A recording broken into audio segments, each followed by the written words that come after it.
الحمد لله الذي خلق السماوات والأرضين والصلاة والسلام على من كان نبيا وآدم بين الماء والطين سيد المرسلين وخاتم النبيين محمد المصطفى وعلى آله وأصحابه الطيبين الطاهرين أجمعين. أما بعد فقد قال الله تبارك وتعالى جل جلاله في القرآن المجيد والفرقان الحميد الذين آمنوا ولم يلبسوا إيمانهم بظلم أولئك لهم الأمن وهم مهتدون. وقال بعد إن الشرك لظلم عظيم. صدق الله مولانا العظيم وبلغنا رسوله النبي الكريم ونحن على ذلك من الشاهدين والشاكرين والحمد لله رب العالمين. یہ بات آپ جان لیں کہ کسی دوائی کا استعمال کرتے وقت آپ کو پرہیز جاننا ضروری ہوگا. اگر دوا کے ساتھ آپ پرہیز نہیں کریں گے تو وہ دوا آپ کے لیے مفید ثابت ہونے کے بجائے آپ کی اپنی کمزوری کے باعث وہ ضرر رساں ثابت ہوگی. لیکن اس ضرر کو اس کی طرف منسوب کرنا مشکل ہوگا. یہ آپ کی کوتاہی کا نتیجہ ہوگی. جو قرآن مجید ہے نا، یہ دل بہی کثیرا و یادی بہی کثیرا، اس قرآن مجید کے ذریعے سے اللہ تعالیٰ بہت سارے لوگوں کو گمراہ بھی کرتا ہے، لوگوں کو ہدایت بھی دیتا ہے. تو اس سے آپ کو یہ جاننا پڑے گا کہ کسی چیز صحت مند استعمال نتیجے کے طور پر صحت لاتا ہے. کسی صحت مند چیز کا غلط طریقے سے استعمال کیا جائے تو ایسا ممکن ہے کہ صحت لانے کی بجائے بیماری لائے. عرض یہ ہے کہ بحیثیت مسلمان کے یہ آپ کو جاننا ہوگا کہ کفر اور شرک کا اسلام میں کیا منفی کردار ہے. یہ بطور پرہیز کے ہے. اگر آپ اس کی ڈیفینیشن کو نہیں جانیں گے، اس کی تعریف کو نہیں جانیں گے، تو ایسا ممکن ہوگا کہ آپ ایمان کے دعوے دار ہونے کے باوجود آپ کا ایمان سلامت نہ ہو سکتا ہے آپ کے کچھ اعمال ایسے ہوں کہ کفریات کو نہ سمجھنے کی وجہ سے وہ کفریات آپ کی زندگی میں ہوں مگر آپ سمجھتے نہ ہوں، تو پھر آپ کا نہ جاننا جو ہے یہ آپ کے لیے قیامت کے میدان میں عذر نہیں ہوگا. یہ قانون تسلیم کرتا ہے کہ ignorance is not an excuse، کہ جو جہالت ہے قانون کی نگاہوں میں یہ عذر نہیں ہے. ایک آدمی کے میں نے بندہ اس لیے مار دیا، مجھے نہیں پتا تھا اس کی کیا سزا ہونے والی ہے، تو قانون یہ مانے گا اگر تجھے پتا نہیں تھا سزا کیا ہونے والی ہے تو بے گناہ ہے؟ نہیں، کسی بھی بارے میں جہالت عذر نہیں ہے. اس لیے یہ جاننا ضروری ہوتا ہے کہ ایک آدمی جو مسلمان ہو اس کو پتا ہو کہ کفر بھی کیا ہے. اسی لیے ہمارے فقہا نے لکھا ہے کہ کفریات کا جاننا واجبات شرع میں سے ہے. اگر کفریات کو نہیں جانے گا تو ساری سوسائٹی گنہگار ہوگی. جو کلمات کفریہ ہیں ان کو جاننا شرعی واجبات میں سے ہے. یہ مذہبی پیشواؤں کی ڈیوٹی ہے، ان کو پتا ہو کہ کون کون سی بات کرنے سے آدمی کافر ہو جاتا ہے. اگر کوئی بات کرے تو کہ ہم ایسی باتوں کو نہیں پڑھتے، گندی باتیں ہیں، تو بتاؤ پھر ان کا مداوع کون کرے. حتیٰ کہ ہمارے فقہا نے لکھا ہے کہ گالی گلوچ کا جو علم ہے یہ بھی واجب علی الکفایہ ہے. کیوں کہ بعض گالیاں دینے سے آدمی کافر ہو جاتا ہے. تو ایک آدمی کہ ہم اس طرح کی گندی باتوں میں پڑھتے نہیں، وہ کون بتائے گا. بعض گالیاں دینے سے عورت کو طلاق ہو جاتی ہے. اگر کسی کو پتہ ہی نہیں کہ گالی کیا ہوتی ہے اور اس کا نتیجہ کیا ہوتا ہے پھر تو وہ سارے گنہگار ہو گئے. جیسے دیکھیں جادو کے متعلق جس میں کفریہ کلمات ہوں، تمام عالم اسلام متفق ہے کہ وہ جادو کفر ہے. لیکن کفر کے باوجود ہمارے فقہا نے لکھا ہے کہ جادو کا جاننا واجب علی الکفایہ ہے. اگر کوئی بھی نہیں جانے گا تو سارے علماء، سارے مذہبی پیشوا گنہگار ہوں گے. کیوں کہ کفر کا جاننا کفر نہیں ہے، کفر کا کرنا کفر ہے. گناہ کا جاننا گناہ نہیں ہے، گناہ کرنا گناہ. بات سمجھا رہی ہے نہیں؟ یہ تقریر آپ نے کبھی نہیں سنی ہوگی، انہوں نے چھیڑ دی ہے بات، لیکن بات بڑے کام کی ہے. مثال کے طور پر ایک آدمی کو پتا ہے کہ بدی ہوتی کس طرح ہے، یہ جاننے سے وہ گنہگار تو نہیں ہوتا، بدی کرنے سے گنہگار ہوگا. کفر کا جاننا کفر نہیں ہے، کفر کا کرنا کفر ہے. جادو کا جاننا کفر نہیں ہے، جادو کا کرنا کفر ہے. جادو کو کسی پر ڈالنا کفر ہے، کسی کا جادو توڑنا کفر نہیں ہے. اور واجب علی الکفایہ کیوں ہے؟ اس لیے کہ اگر دارالحرب کے کفار جادو کے ذریعے سے آگے بڑھنا شروع ہو جائیں، اسلام کی سرحدوں کو توڑ کے اپنے جادو کے زور سے اسلامی سرحدوں کے اندر آ جائیں تو پھر اگر کوئی بھی نہیں جانے گا تو پھر اس کا ذمہ دار کون ہوگا؟ مسلمانوں کی ذلت کی ذمہ داری کس پر ہوگی؟ مذہبی پیشواؤں کا جادو جاننا اس وجہ سے ضروری ہوگا کہ جادو کا توڑ جو کرنا ضروری ہے، کیا وہ جاننے میں انہیں ثواب ہوگا یا نہیں ہوگا؟ ثواب ہوگا۔ کیوں کہ گناہ کا جاننا گناہ نہیں، گناہ کا کرنا گناہ۔ اس تمیز سے آپ یہ سمجھ جائیں کہ کفر کرنا کفر ہے، کفر کا جاننا کفر نہیں ہے۔ لیکن پھر دین کا علم ہو کر باعث ثواب ہوگا کہ نہیں ہوگا؟ جتنی باتوں سے کافر ہوتا ہے ان کا جاننا اور ان کا بتانا یہ دین کے ضروریات میں سے ہے نا، اور جتنی باتیں شرک ہیں ان کا جاننا اور قوم کو بتانا یہ دین کے ضروریات میں سے ہے۔ ایسا ممکن ہے کہ کوئی کام شرک کی قسم کا کرتا ہو لیکن اس کو پتہ نہ ہو کہ یہ شرک ہے، تو جہالت چونکہ عذر نہیں ہے، اس لیے ایسا ممکن ہے کہ اس کے سارے اعمال تباہ ہو رہے ہوں اور نتیجہ کچھ نہ نکل رہا ہو اور وہ سمجھتا ہوں میں ٹھیک آدمی ہوں۔ سمجھے بات؟ اس لیے کفر کا جاننا بھی اور شرک کا جاننا بھی ضروری ہے۔ اس لیے قرآن عظیم کہتا ہے الذین آمنوا سبحان اللہ ولم یلبسوا ایمانہم بظلم اولئک لہم الامن وہم مہتدون۔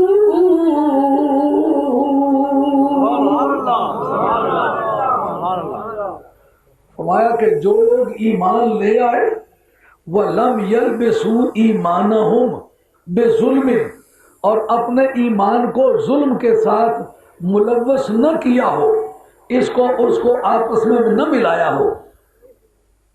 یہ استعارہ فی الفعل ہے۔ لم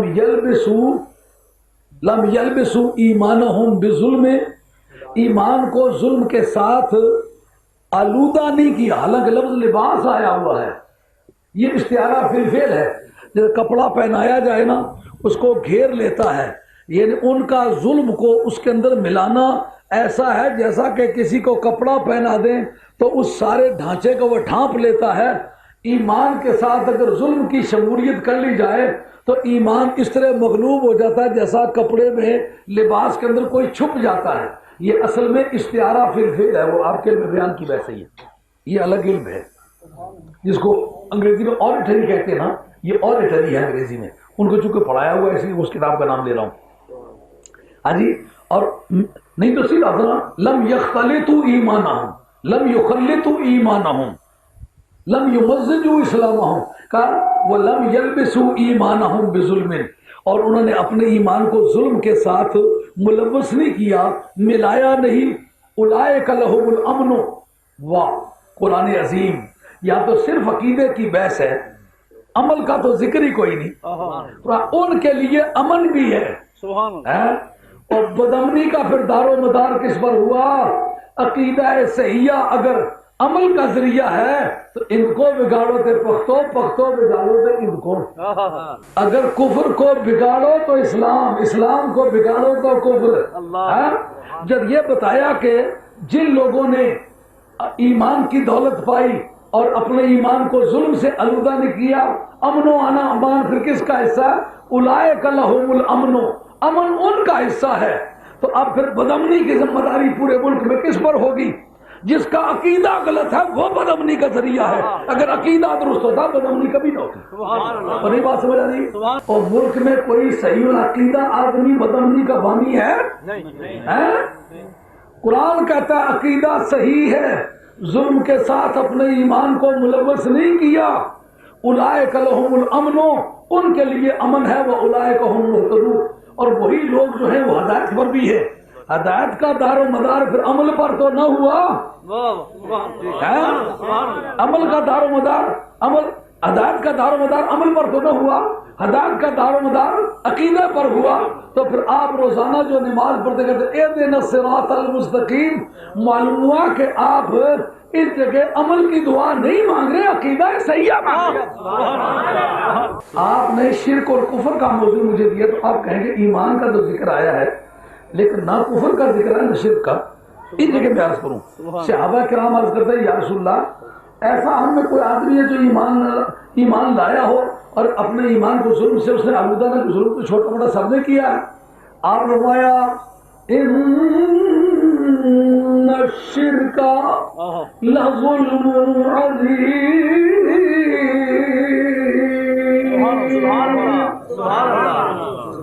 شرک جو ہے وہ ظلم عظیم ہے. اب ظلم کی تفسیر سرکار کی زبان سے عام سامنے آ گئی. تفسیر ہو گئی کہ جناب جو ایمان لایا اور پھر شرک کے ساتھ اپنے ایمان کو آلودہ نہ کیا ان کے لیے امن ہے. اگر جن کے وجہ سے بدامنی ہے معلوم ہوا ان کا ایمان شرک سے کہیں آلودہ ہوا ہے، اس وجہ سے بدامنی ہے. مگر بدامنی کیوں ہو؟ سمجھ آ رہی ہے کہ نہیں؟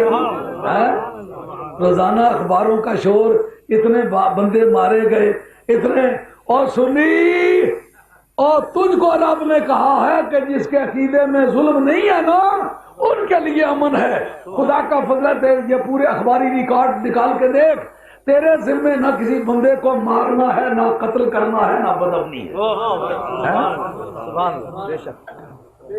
پتا چلا کہ شرک جو ہے وہ ایک طرف تو قیامت کی خرابی کا ذریعہ ہے، دوسری طرف وہ بدامنی کا ذریعہ ہے. آج پوری دنیا میں جو مشرکین قومیں ہیں وہی پوری دنیا میں فسادات کا ذریعہ ہے. آج جتنا کشمیر پر ظلم و ستم ہو رہا ہے اس کا بانی کون ہے؟ جو خدا کو چھوڑ کے کسی کو پوجنے والی قوم ہے. گائے کے دودھ کو گنگا کے پانی کو سیتا جی کا منہ سمجھ کے پینے والے، اور گائے کو ماتا کہتے ہیں، کہہ کے اس کے پانی کو، پیشاب کو متبرک سمجھ کے پینے والی قوم. اسی طریقے سے باقی ممالک میں بھی عیسیٰ علیہ السلام کو خدا کا بیٹا کہنے والے، مریم کو علیہ السلام کو خدا کی بیوی کہنے والے بدامنی کا ذریعہ ہے. معلومات شرک پوری دنیا میں بدامنی کا ذریعہ بھی ہے. اب اس موقع پر ضرورت ہے کہ شرک کی تعریف کی جائے، کفر کی تعریف کی جائے. کفر کی تعریف یہ ہے کہ ضروریات دین میں سے کسی چیز کا انکار کیا جائے، اس کا نام ہے کفر. ضروریات دین کسے کہتے ہیں؟ ضروریات دین کے بارے میں سمجھنے کی ضرورت ہے. مولانا جس بارے میں قیامت کے میدان میں پوچھو گی نا اس آئٹم کا نام ہے ضرورت دین. جس کے متعلق پوچھ نہیں ہوگی وہ ضرورت دین نہیں ہے. مثال کے طور پر پوچھے صحابہ آپس میں جھگڑے کیوں ہیں، یہ دین کی ضروریات کی بات نہیں. اگر کسی کو پتہ ہے ہی نہیں کہ صحابہ کتنی مرتبہ جھگڑے تو وہ اللہ کی بارگاہ میں گنہگار نہیں، اس پر اس کا کوئی بحث نہیں ہوگی. مجھے جنگ جمل میں کس نے تیر مارا تھا، کس نے تلوار ماری تھی، یہ دین کے ضروریات میں سے نہیں. اگر دین سے مکمل نکال بھی دیا جائے دین سلامت. دین کی ضروری چیز اس کو کہیں گے جس کا قیامت کے میدان میں سوال ہونے والا، اس کو کہتے ہیں. جو دین کے ضروریات ہیں نا ان میں سے کسی کا انکار کرے تو کفر ہے. سمجھا گیا؟ اب کفر اور شرک میں کیا رشتہ ہے؟ وہ تو انکار کر جاتا نا، مشرک انکار نہیں کرتا. شرک کی یہ تعریف ہے کہ اللہ تعالیٰ کی جتنی قسم کی توحید ہے نا، ایک کا نام ہے توحید الالوہیہ، توحید الربوبیہ، توحید الاسماء والصفات. ایک ترے قسم کی توحید، چوتھی قسم کی توحید ہے، یعنی رب پوجا جانے میں ایک ہے، اس کا نام ہے توحید الالوہیہ. اور توحید الربوبیہ، رب پالن ہار ہونے میں اکیلا ہے. اور توحید الاسماء والصفات، جو اللہ تعالیٰ کے نام ہیں اور کام ہیں، اس کے نام ہیں اور صفتیں ہیں، ان میں وہ اکیلا ہے. چوتھی قسم کی توحید میں اس میں کسی کو شریک کرنے کا نام ہے شرک. شرک کی اب تعریف سمجھنا بہت آسان ہو جائے گا. اصل مدعا یہ ہوتا ہے کہ بات کسی کی سمجھ میں آئے. میں بات بیان کر کے چلا جاتا ہوں، مر جاتا ہوں، میری موت کے بعد آپ اس بات کو دہرائیں. جب اس ساز کو چھیڑیں تو وہ پرانا راگ بیچ میں سے نکلے تو پھر سمجھے کو سمجھا کے گیا. کبھی اللہ کے حضور میں یہ باتیں پیش ہونے والی. یہ مذاق تو نہیں ہے نا، خدا کا دین ہے. رسول کریم علیہ السلام نے اس سچے دین کو پہنچانے کے لیے طرح طرح کے اعزاز چاہیے ہیں. اب اس کی تین طرح کی جو توحید ہے، توحید الالوہیہ، جس طرح خدا معبود ہے نا، پوجا کسی کی کرنا چاہے خواہ وہ نبی ہو، ولی ہو، غوث ہو، قطب ہو، پیر ہو، پیغمبر ہو، کوئی ہو، پوجا کسی کی بھی درست نہیں ہے۔ اگر پوجا کرے گا تو اس کا نام کفر نہیں ہوگا۔ کفر خدا کو پوجا کے قابل نہ سمجھے، اس کا نام کفر ہے۔ کہ خدا بھی پوجا کے قابل ہے اور یہ بھی پوجا کے قابل ہے، اس کا نام شرک ہے۔ پارٹنرشپ، خدا کے ساتھ کسی کو شریک بنانا، پارٹنرشپ، کہنا کہ وہ بھی اتنا حصہ اس کا ہے، اتنا حصہ اس کا ہے، اس کا نام ہے شرک۔ اب پہلی بات سمجھ میں آ گئی کہ پوجا میں کسی کو شریک کرے۔ دوسرا یہ وہ کہے پالنے میں بارش کوئی اور برساتا ہے، نباتات کوئی اور اگاتا ہے، جوان کوئی اور کرتا ہے، بیج کوئی اور ڈالتا ہے اور پکاتا کوئی اور ہے۔ اس طرح بہت سارے خدا مل کے اس سچے خدا کی نگرانی میں یہ سارا کام کرتے ہیں، تو یہ ربوبیت میں اس نے شریک کیا ہے۔ نمازی ہو، غازی ہو، حاجی ہو، سب کچھ ہو پر مشرک ہے، اس لیے کہ خدا کی ربوبیت میں کسی کو اس نے شریک گردان لیا۔ سمجھے بات؟ اب خدا کا وہ منکر نہیں ہے، خدا کا انکار کرتا کافر ہوتا، خدا کو بھی مانتا ہے اور دوسروں کو اس کی خدائی میں شریک کرتا ہے، اس کا نام شرک ہے۔ توحید الاسماء والصفات، کہ اللہ تعالیٰ کے نام اور اللہ تعالیٰ کی صفتیں، اس میں خدا تنہا ہے۔ مثلا خدا رحیم ہے، خدا کے اس معنی رحمت میں کوئی شریک نہیں۔ خدا کریم ہے، اس کے اس معنی کرم میں کوئی شریک نہیں۔ اب جس وقت یہ بحث چلتی ہے تو ایک آدمی کہتا ہے جی اب تم خود مان گئے ہو کہ اللہ کے سوا کسی کی پوجا کرنا یہ شرک ہے، تو یہ قبروں پر جو تم جاتے ہو یہ پوجا ہی تو ہے۔ اب کہیں کہ جناب ہم آپ سے پوجا کی تعریف چاہیں گے۔ پوجا اس بات کا نام ہوگا جس کو سرکار نے کہا ہو۔ تم اپنی روزانہ کی زندگی میں یہ اس طرح کی جو سرگرمیاں ہمیں دکھلا رہے ہو، مجھے یہ بتلاؤ کہ اس کو کیوں شرک کہتے ہو؟ شرک تو اس بات کا نام ہے جو کام خدا کے بارے میں کیا جاتا ہے وہ کسی اور کے بارے میں کیا جائے تو شرک ہے۔ خدا کی قبر بتلا کہاں بنی ہوئی ہے؟ خدا کی قبر پر سلام کے لیے کہاں جاتے ہیں؟ ایسا کاٹ کا الو ہے؟ اور خدا کی قبر بنی ہوئی ہوتی اس کے سلام کے لیے جاتے اور اس کا پوجا کرتے، پھر کسی اور کی قبر پر جاتے تو شرک ہوتا۔ کیسا پاگل انسان ہے، خدا قبر سے پاک، نہ کبھی مرا نہ کبھی مرے، نہ خدا کی قبر تھی نہ کبھی ہے، اس کو شرک کس طرح بنا رہا ہے پاگل؟ یہ چادریں چڑھاتے ہو یہ شرک ہے۔ اور پاگل شرک تو کہتے ہیں پارٹنرشپ کو، اس کے ساتھ شریک ہونا۔ اگر خدا کی قبر بنی ہوئی ہوتی، اس کے اوپر چادر چڑھتی ہوتی، پھر ہم ولی کے مزار پر چڑھاتے، یقیناً شرک تھا۔ خدا کی قبر مہربانی کر کے بتلا۔ کیسا جاہل انسان ہے کہ یہی تجھے پتا نہیں کہ شرک کی تعریف کیا ہے۔ جو بھی تمہارا دل چاہتا ہے ٹائٹل لگاتا جاتا ہے۔ میں تمہیں لفظ شرک بتلاؤں گا، شرک نہیں ہوگا۔ ہاں یہ بات یاد رکھو۔ حضرت امام راغب اصفہانی، آپ کی مفردات، امام راغب اصفہانی کا سن انتقال 503۔ امام غزالی اس کتاب کو بغل میں لیے رہتے تھے۔ قرآن مجید کی سب سے زیادہ ریلائبل ڈکشنری جو ہے وہ مفردات راغب اصفہانی ہے۔ کتاب میرے پاس موجود ہے، حوالہ جات لگے ہوئے۔ حدیث قدسی ہے کہ پروردگار کہتے ہیں اشرکت کا فی امری، او پیارے میں نے تجھے اپنے کام میں شریک کیا۔ حدیث قدسی نہ ہو تو گردن مار دے۔ ہاں امام راغب اصفہانی کی مفردات، اس کے اندر یہ حدیث موجود ہے، لفظ شرک کی بحث کے اندر موجود ہے۔ اشرکت کا فی امری، او پیارے میں نے تجھے اپنے کام میں شریک کیا۔ آدمی کا سر چکرایا کہ یہ حدیث نہیں ہو سکتی، اور کاٹ کے لو یہ حدیث ہے۔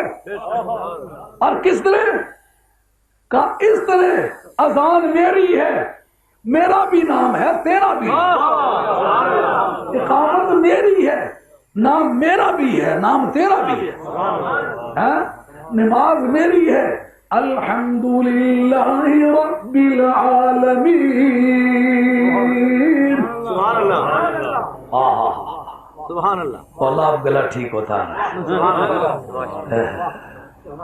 الحمد للہ رب العالمین الرحمن الرحیم مالک یوم الدین. رحمان الرحیم اللہ کے نام ہے نا. لقد جاءکم رسول من انفسکم عزیز علیہ ما عنتم حریص علیکم بالمؤمنین رؤوف رحیم. قرآن ہے نا؟ قرآن ہے نا؟ قرآن نے کہا ہے کہ نہیں؟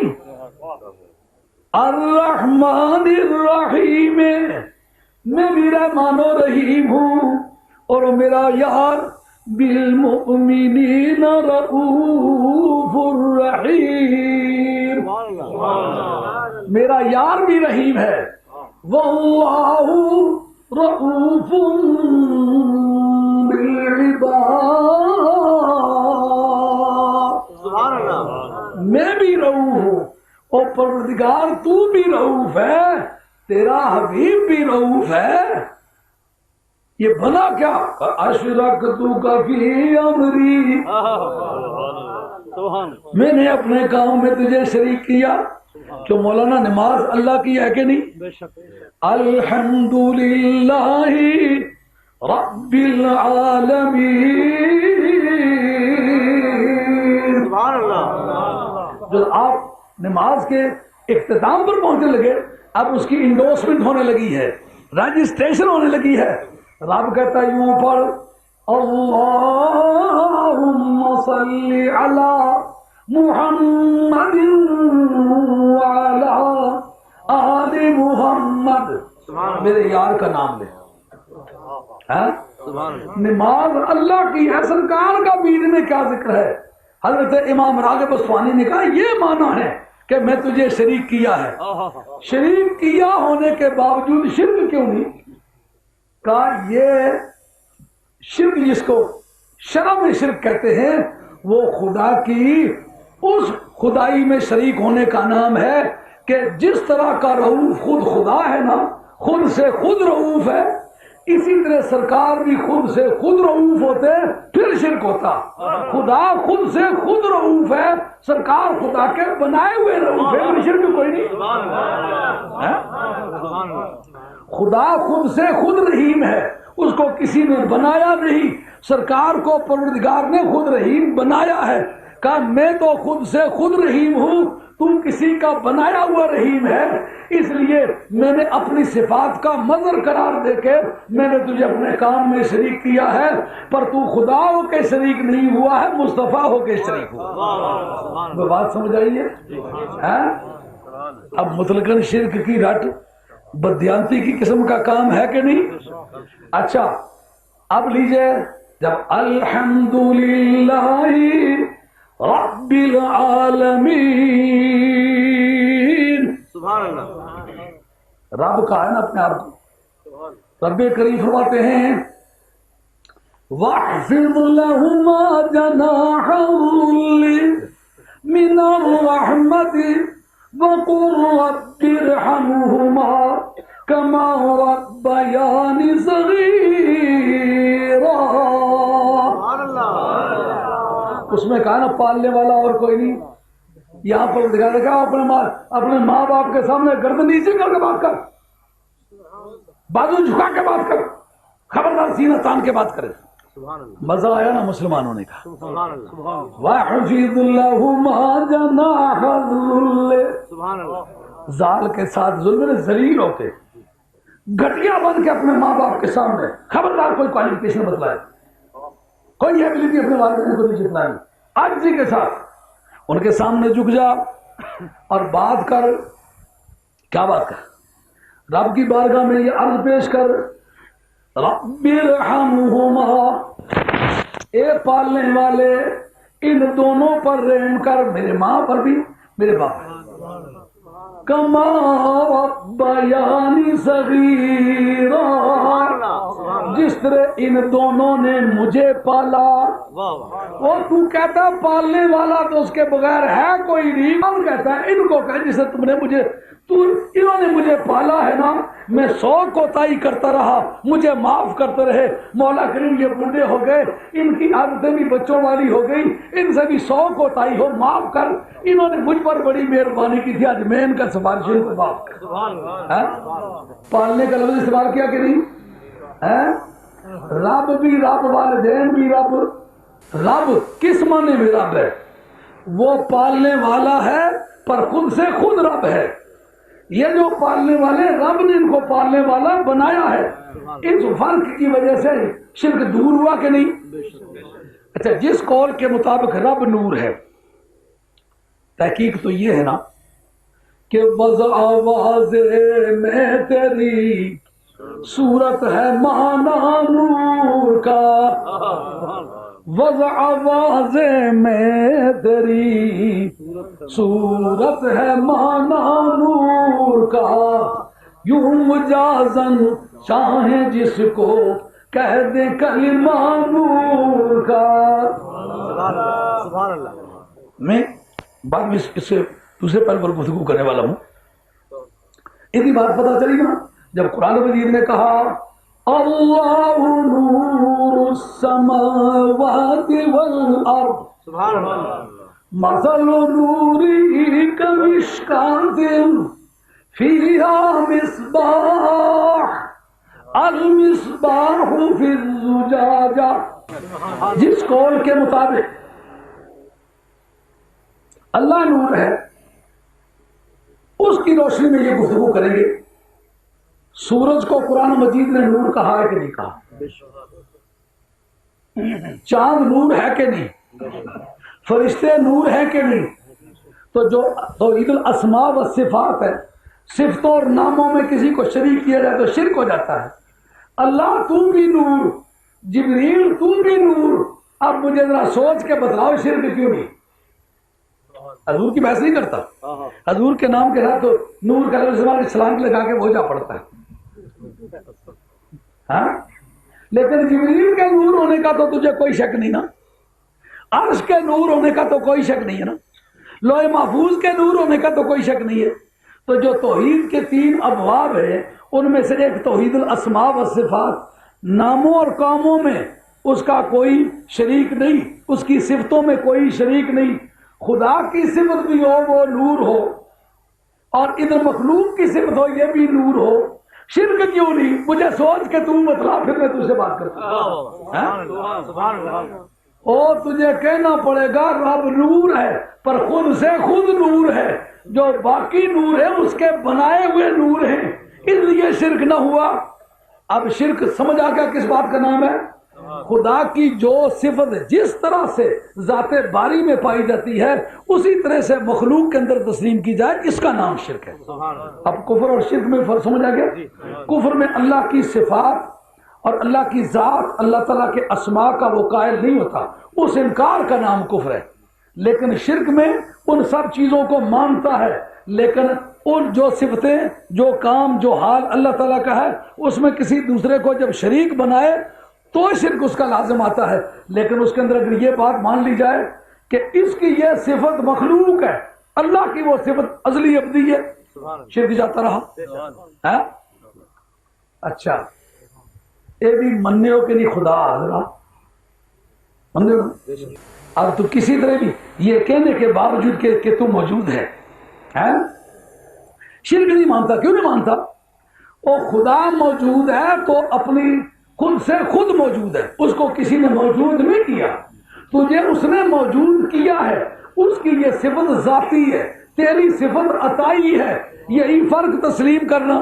تو حضور کے غیب جاننے کو شرک کہتا ہے، لاکھ لعنت ہے تیری سوچ کو، تجھے کیوں شرم نہیں آتی؟ یا کلمہ پڑھنا بند کر یا یہ بکواس بند کر۔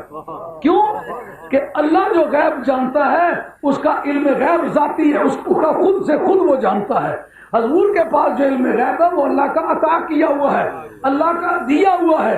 اللہ کا دیا ہوا غیب یہ اور صفت ہے، اس کا خود سے خود غیب جاننا یہ اور صفت ہے، اس لیے دونوں کے غیب جاننے سے شرک لازم نہیں آتا۔ الذین آمنوا ولم يلبسوا ایمانهم بظلم اولئک لهم الامن وهم مهتدون۔ سبحان اللہ، سبحان اللہ، سبحان اللہ۔ اب بات کفر کی بھی سمجھ آ گئی، شرک کی بھی سمجھ آ گئی۔ اب مسلمان کو یہ کہنا تو نور مان گیا ہے اس لیے تو مشرک ہے، خدا بھی نور ہے، اسی وقت اس سے پوچھو جبریل کے مطلب تیرا کیا خیال ہے؟ نور ہے کہ نہیں ہے؟ یار جبریل نور ہو، ستارے نور ہو، لوح نور ہو، قلم نور ہو، جبریل نور ہو اور چاند نور ہو، سورج نور ہو، اتنوں کے نور ہونے سے شرک لازم نہ آئے، صرف معروف کبریا کے نور ہونے سے۔ اتنی بات سمجھ آ کی نہیں آئی ہے؟ آپ اس وقت دنیا میں جو ایگزسٹ کر رہے ہیں آپ کی موجودگی تو خود اپنے آپ کو تسلیم کرتے ہیں نا، تو ذات باری بھی موجود ہو، آپ بھی موجود ہوں، شرک کیوں نہیں آئے گا؟ آپ کو یہ فصل ماننا پڑے گی، اس کا نام ہے فصل، انگریزی میں اس کو کہتے ہیں ڈیفرنشا۔ ڈیفرنشا کے ذریعے سے جتنے کلیات ہوتے ہیں، جتنی یونیورسلز ہوتی ہیں نا، ان کے اندر جتنی اسپیشیز ہوتی ہیں وہ ڈیفرنشا کے ذریعے سے جدا ہوتی ہیں، یعنی کلیات میں سے جزیات کو جدا کرنا یا جنسوں میں سے نوعوں کا جدا کرنا، یہ کام ہے فصل کا۔ شرک ایک کامن ورڈ ہے جس کے اندر یہ کہ کوئی حرام شرک کون سا ہے، حلال شرک کون سا ہے؟ جی حرام وہ ہے جس طرح کی صفت ذات باری میں پائی جاتی ہے اسی طرح کی صفت مخلوق میں مانی جائے تو شرک لازم آتا ہے، نہیں تو میں آپ سے پوچھتا ہوں، حدیث قدسی ہے بخاری شریف میں، حضرت ابو ہریرہ راوی ہیں اور غالباً 4 یا 5 جگہ بلکہ اس سے بھی زیادہ جگہ بار بار آئی ہے وہ حدیث کہ فرماتے ہیں لا یزال عبدی یتقرب الی بالنوافل، بندہ نفلی عبادت کرتے کرتے میرے قریب ہوتا رہتا ہے۔ حالانکہ اسلام کا متفق عقیدہ ہے ثواب فرضی عبادت کا زیادہ ہے، نفلی عبادت کا کیوں ذکر کیا؟ کا فرضی عبادت کا اس لیے جگہ ذکر نہیں کیا، یہ کھاتا ہے محبت کا، فرض عبادت کرتا ہے ڈر کی وجہ سے، اسے پتہ کرنا کی تو مار پٹے گی، ثواب زیادہ ہی صحیح پر کرتا ڈر کی وجہ سے ہے نا۔ نفلی عبادت ڈر سے نہیں کرتا، پیار کی وجہ سے کرتا کہ یار ذرا قریب ہو کے بیٹھ لے، تیری ایک نظر کے صدقے میری ساری زندگانی، زور لگاتا ہے فالتو عبادت کروں، فرض نماز پڑھ چکا ہوں، ڈیوٹی کر چکا ہوں، اب کوئی ایسا کام کروں میرا یار کو میرے پیار کا احساس ہو، کب اتنا قریب ہوتا جاتا ہے، اتنا قریب ہوتا جاتا ہے، فاحببتہ، اس سے پیار ہو جاتا ہے۔ بخاری کا مطلب ہے اللہ بلوز پڑھ رہا ہوں، فَإِذَا أَحْبَبْتُهُ، جب مجھے اس سے پیار ہو جائے تو كُنْتُ بَصَرَهُ الَّذِي يُبْصِرُ بِهِ، میں اس کی وہ آنکھیں میں بن جاتا ہوں۔ اور شرک کا نظر گال کریے دوڑنا کہ جب مجھے اس سے پیار ہو جاتا ہے، وہاں پیار تجھ پر قربان، پیار بھی کتنی عجیب چیز ہے کہ مجھے اس سے پیار ہو جاتا ہے نا، فَكُنْتُ بَصَرَهُ الَّذِي يُبْصِرُ بِهِ، وہ نفلی عبادت کرنے والا بندہ اس کی آنکھیں، وہ آنکھیں میں بن جاتا ہوں۔ اب شرکت بتائیں کدھر گیا؟ اس کی وہ آنکھیں جن سے وہ دیکھتا ہے وہ میں بن جاتا ہوں۔ مولانا اگر کہتے ہیں اس کی آنکھیں بن جاتا ہوں تو اور بات تھی، میں اس کی وہ آنکھیں بن جاتا ہوں جن سے وہ دیکھتا ہے کہ احتمال دو ہی نہ رہے، اس کی وہ آنکھیں اور وہ میری طرف سے دیکھنے والی آنکھیں جدا نہیں ہوتی، اس کی وہی آنکھیں ہوتی ہیں، میں بن جاتا ہوں۔ بات سمجھ؟ اس کی زبان وَلِسَانَهُ الَّذِي يَتَكَلَّمُ بِهِ، میں اس کی وہ زبان میں بن جاتا ہوں، اس سے وہ بات کرتا ہے۔ اس جگہ وہ بات میں کرنا چاہتا ہوں، ابھی یہ بہت ساری آئٹم ہے اس میں. یہ شرک کی بحث ہے نا. اب جس وقت رب کہے وہ زبان میں بن گیا ہوں، اب ذرا اندازہ کریں، وہ بندہ کہتا ہے بزبان میری، رب کہتا ہے میری. بتاؤ شرک کا فیصلہ کس طرح کرو گے؟ محبت کی دنیا جدا گانا ہے. اس پر امام عبد الوہاب شورانی، ایک تو بگڑی شے سی نا، یہ تو 12ویں صدی کا آدمی نا. ابن عبد الوہاب نجدی جو ہے یہ 1115 میں پیدا ہوا ہے. شاہ ولی اللہ صاحب 1114 میں پیدا ہوئے ہیں، ایک سال چھوٹے بڑے. لیکن یہ امام عبد الوہاب شورانی یہ قادری سلسلے کے درویش ہے اور 10ویں صدی کے مجدد ہیں. آپ کی کتاب جس میں یہ لکھتے ہیں اس کا نام ہے الیواقیت والجواہر فی عقائد الاکابر. کتاب میرے پاس موجود ہے، حوالہ لگا ہوا ہے. اس حوالے کا ذکر کیا امام نووی نے. امام نووی مسلم کا شارح ہے، تو مسلم کا شارح ہونے کی حیثیت سے اس مقام پر وہ ذکر کرتا ہے جو نبی پاک علیہ السلام غزوہ تبوک پر گئے ہوئے ہیں. تو نبی پاک کے غلام جن کا نام ہے ابو خیسمہ، ایک مشہور صحابی جن کا نام ہے ابو ذر، یہ دونوں وقت پر نہیں پہنچ سکے تھے. ایک میمنہ پر خوب لڑنا جانتا تھا، ایک میسرہ پر خوب لڑنا جانتا. یہ آدمی ان دو ونگز پر بہت خوبصورتی سے لڑنا جانتے تھے. اب وہ نہ پہنچ سکے. ایک آدمی جا رہا ہے، سرکار دیکھ کے فرماتے ہیں کن ابا ذر، ابو ذر ہو جا. ایک کو دیکھ کے فرماتے ہیں کن ابا خیسمہ، ابو خیسمہ ہو جا. حضرت امام زاہد السیوطی نے خصائص کبریٰ کے اندر بھی یہ حدیث نقل کی ہے اور یہ مسلم کے متن کی حدیث ہے. لیکن رہ جاتی ہے بات کہ وہ سچ مچ ابو خیسمہ تھے، سچ مچ ابو ذر تھے. ایک طبقہ عالم نے کہا وہ ابو ذر ہی تھے، ابو خیسمہ ہی تھے. لیکن امام عبد الوہاب شورانی کہتے ہیں کہ نہ وہ ابو ذر تھے نہ وہ ابو خیسمہ تھے، راہی راستہ جا رہا تھا. اور واقعہ یہ ہوا جو رب نے کہا نا کہ وہ بندہ نفلی عبادتیں کرتے کرتے میرا اتنا قریب ہو جاتا ہے کہ اس زبان سے وہ باتیں کرتا جو میں بن گیا ہوتا ہوں، میں اس کی وہ زبان بن گیا ہوتا ہوں جس سے وہ باتیں کرتا ہے. اور قرآن سے بھی اس کی تائید ہوتی ہے وَمَا يَنطِقُ عَنِ الْهَوَىٰ إِنْ هُوَ إِلَّا وَحْيٌ يُوحَىٰ. جب میرا یار بات کرتا ہے تو پھر وہ بات اس کی نہیں ہوتی، بات میری ہوتی ہے. زبان وہی استعمال کرتا ہوں، مگر اس جگہ حدیث نے اس کو واضح کر دیا میں اس کی وہ زبان بن جاتا ہوں جس زبان سے وہ بات کرتا ہے. اب وہ جانے والا جا راہی کہتا ہے میں ابو خیسمہ نہیں ہوتا، میں ابو خیسمہ نہیں ہوں. لیکن سرکار فرماتے ہیں ابو خیسمہ ہو جا، جاتا کہاں ہے، ہو جا. سبحان اللہ.